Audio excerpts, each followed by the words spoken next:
Raising kids is not easy. Ask any parent. And nowadays, with social media pitfalls and the increasing pressure for kids to succeed at any cost, bringing up kids is even harder. And joining us to talk about some major parenting issues and give us some tips is psychiatrist Dr. Gail Saltz. Thank you so much for being here. Nice to be with you guys. Okay, so let's get it started. I think John has this battle all the time. Social media, it can be a minefield. You know, those racy selfies, not that you have them out there, but I'm saying that you know, you want to keep your children from seeing these things. They're life destroying. Yes. I'm just going to be honest. They are. It is so much harder now as a result. You really have to tell your kid whatever they put out there, whether they've written it or whether there's a photo of it, it could be on the front page of the New York Times tomorrow. Because it's true. Right, but then what happens when your son or daughter posts a selfie like that? Right. How do you talk to them about it? Point blank. I see this. Your future employer will see this. The future college you want to apply to will see this. And whoever you are trusting with your photo, you really can't trust them. Don't trust them at any moment. It's not because they don't like you. It's not because they're not your friend. But it could end up anywhere.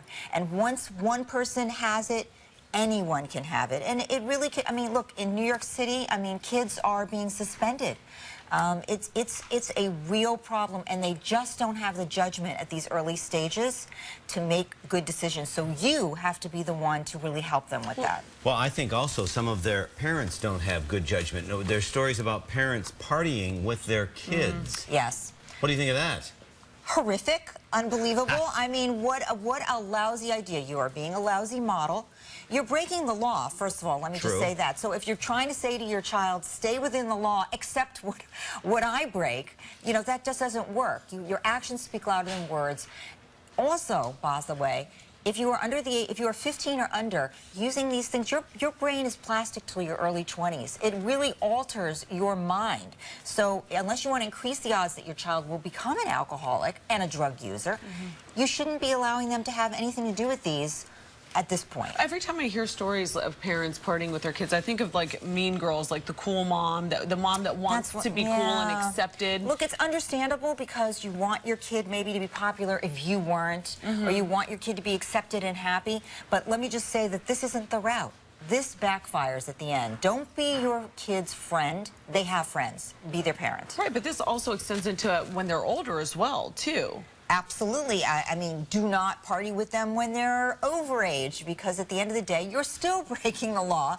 And it's not the model that it's not the model of the relationship you want to have with them.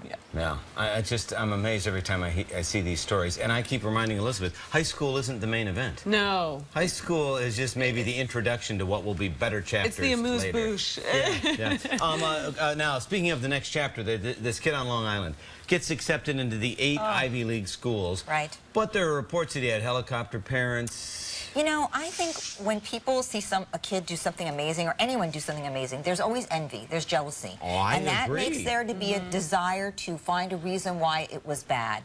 And I think that's really unfair. Yes, there are helicopter parents. That is not a good idea. But encouraging your child to do the best that they can, saying, we really think that you can get good grades. And we just want you to work your hardest and try your best. And we expect good things out of you because we think you're smart, is not helicopter parenting. But this young man said his parents said, don't bring home a test lower than 95. I mean, they set standards. They set standards. You can still set standards. You can set standards and high expectations. There's a difference between we think that you can do this, and we hope and expect that you will. And if you come home with an 85, let's talk about, you know, what's going on. Was it difficult for you and why? And let's figure out about the learning. It shouldn't all be about the numbers. It should be about the learning.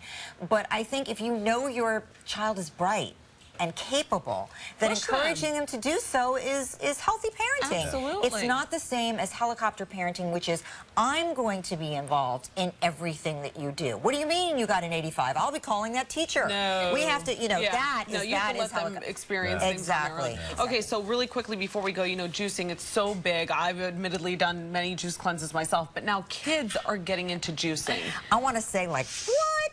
I mean, this is like serving your child an eating disorder in a bottle. You know, teenagers, young kids and teenagers, they're looking to you to tell them what is worthy, what's valuable. If you're telling them all that's valuable is how my body looks, how I lose 5 pounds, how I am participating in what's cool, and that's the most important thing, they're going to pick that up from you. Kids need food. Yes. And yes. introducing them to a fad that is about weight loss in their teenage years to girls is really dangerous. Very damaging. It's a dangerous thing. You are really playing with fire. I really recommend you don't do it. Yep. Elizabeth lost a friend to an eating disorder this past summer. It's horrible. 15-year-old kid. Yep. So, And it's really hard to come back. Yeah. Yep. Dr. Gail Saltz, thank you so much. My pleasure. Thank you. Say what again? What? I love that. That was great. Thank you so much.